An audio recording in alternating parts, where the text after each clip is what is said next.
In his latest video, Dr. Andre Fludd talked about the mistakes when we make as an adult guitar player learning the instrument.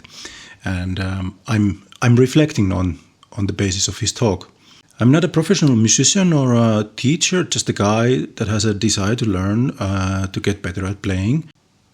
Long story short, I played some instruments as a kid and a teenager. Then life, studies, family, whatnot happened for many years, and I didn't get back to playing guitar until 5 or 6 years ago. And then I realized the difference between the adult and the teenager me, that the teenager didn't know how to practice stuff and how to reach the inner musical treasure chest. And now as an adult, I know that in order to get a grasp on music, I would need some guidance. I did try to find a local teacher to help me out, but Googling didn't really help. I didn't find one. That's when I became a victim of marketing and the vast world of YouTube guitar personalities. I wanted to get better at almost everything in technical perspective. Downpicking, legato, tapping, shredding, bending, etc. I wanted to be able to play different styles, hundreds of songs, hundreds of different solos. But what kept me focused from the day one was having a spreadsheet where I planned my weekly practice routines, sometimes even weeks or months ahead. I thought it in my mind that I would kind of attend a school in my mind where they have these set in semesters of all the subjects.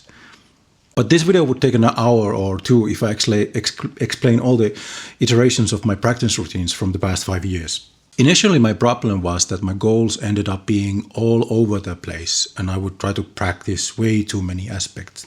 So trying to keep up with all the techniques and wanting to learn all the songs, and then feeling there wasn't enough time, I wasn't getting good enough, or the progress was too slow, or the overall anxiety of the message from all the YouTube videos.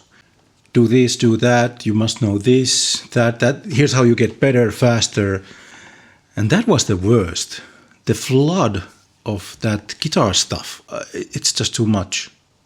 I also wanted to learn how to fluidly improvise or just fluidly play overall. Then I ended up having a painfully long list of stuff to learn. And I even saved a video playlist of all the guitar lessons that I found on YouTube. And now that I check, there's over 1,003 videos, and that's about 168 hours of material to go through. And who has time for all that? I had also bought way too many courses or paid subscriptions and barely had time to scratch only a little bit of what I bought. I did go through a couple of burnouts and playing plateaus where I didn't touch the guitar for maybe weeks or months even. I still think it's more of a blessing than a curse that we have the access and abundance of sources to learn from these days. The problem is that just how to filter the right stuff and leave unnecessary ones out. It just gets too overwhelming. Sure, I think I've made progress in my technique, but still having a practice burnout really sucks. And as humans, we are a very fickle species.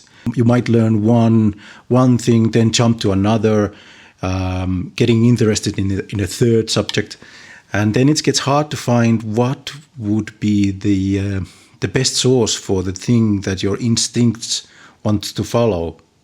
And it's not even clear that when you buy a lesson in the lesson online, if it's really worthwhile of your time. So in 2025, my viewpoint is that the modern guitar teacher needs to both teach the things needed and also know the current materials and the source environment, and maybe consult on that basis what the student wants or should pick from all the available stuff out there. I know that this would have been exactly what I would have needed some 5 years ago. The upside of it all is that having gone some of the struggle has given great lessons on what I actually want to learn. That is not to say I don't need guidance. In fact, the more you learn, the more I feel that you need help refining your own roadmap with this instrument. So I'm just reflecting on here what Dr. Andre Fludd said in his video about certain spontaneity and following the creative instincts to devote time outside the routine to catch something cool to learn. And it's great to have a solid practice routine, but also it's okay to steer from it when needed. You just don't know when the inspiration strikes or in what form. There's been so many times that in the middle of the routine something comes alive. It has taken a few years to make peace with the fact that learning will be forever. And also I have learned how to pick and choose what I think is the important part right now. I'll finish this video by explaining my current practice routine, and maybe that can give you an idea of how I approach what I want to learn. I've been thinking about having a talk about these, all that's available, all the Patreons and TrueFire and JTC Guitar and everything, giving a bit of pros and cons and sharing what I've learned so far, and if I would go back in time, what would I change in my approach. There's a lot of things that I like, but there are some things that a bit rubs me the wrong way. Let me know. So my current practice routine consists of a big glass of water, metronome, guitar program, chord drone, backing tracks, and an interval timer. I've set the timer to 90 minutes. The first 5 minutes I use an app called Solo by Tom Quayle and David Beebe.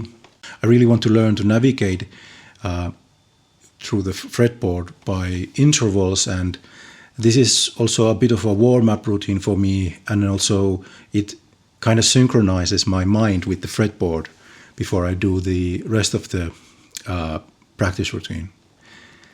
Then I do 15 minutes of technique, what I call technique number 1. I recently did a month or 2 of alternate picking exercises, since my hand synchronization always needs strengthening, and now I'm practicing legato from the materials of Tom Quayle. Then I have another 15 minutes of technique number 2. This is what I call my Rick Graham section of the day. It's building my vocabulary and overall enhancing my fluid playing using Rick Graham's material. There's economy, sweep, and hybrid picking, legato, arpeggios, and some theory and so on. I might learn a thing from his material the first day, and the second day I might spend even more time with it, being creative, moving it around, trying to make the licks my own and understand the theory behind them. Rick Graham has this wonderful blend of techniques, and I love his style. Then I have 5 minutes break. I stand up, have water, stretch, brew a cup of coffee. This is also called the Pomodoro technique, where there's scheduled breaks. When you put the guitar down or whatever you're doing, you step away from it while and reset until the next phase of the training begins. Then I have 15 minutes of what I call concepts. I dive into theory or as a genre study, and this is a section that's more taxing on the mind rather than on the fingers. I recently did Howard Morgan's course called Fingerboard Breakthrough from TrueFire, which was good at helping out mapping out chords, the chord constructions, and how inversions work. And now I'm enjoying David Beebe's course called Pathways to Jazz Fusion and playing over changes and loving it. This is a section I think I'll need the guidance the most, and it's where I'm moving towards improvisation more and more. Then I have 2.5 minutes of a break. and then I'll have 30 minutes of playing and learning and practicing the stuff that I pick up from my bucket of free interests. In the middle, there's another 2.5 minute break. In this section, I study things that are inspiring to me. There might be songs by Andy Wood, solo from Chuck Schuldiner or Vinnie Moore, licks from Martin Miller, Alexi Laiho, John Sykes stuff from Whitesnake era, couple of jazz standards, and so on and so on. And right now I'm in the middle of this very deep rabbit hole of Marty Friedman style. And just as important is what I choose to include in my practice routine is what I leave out. Example, I don't really have the interest to invest time in tapping or down picking or alternate picking for long periods of time. And I've also striked out courses and YouTube teachers that I won't focus at this time. I cancelled a lot of Patreons, deleted big song lists or playlists altogether. I also sold most of the books I used to own. Since I'm more of a visual learner using Video and Guitar Pro than looking stuff from book, I do have a couple, which I do check time to time, couple important ones. It's because I ended up having all the courses bought and so many books and getting sort of lost in all of it. That's the video. I suggest that you go check Andre's video. I agree a lot of what he's saying. Anyway, bye.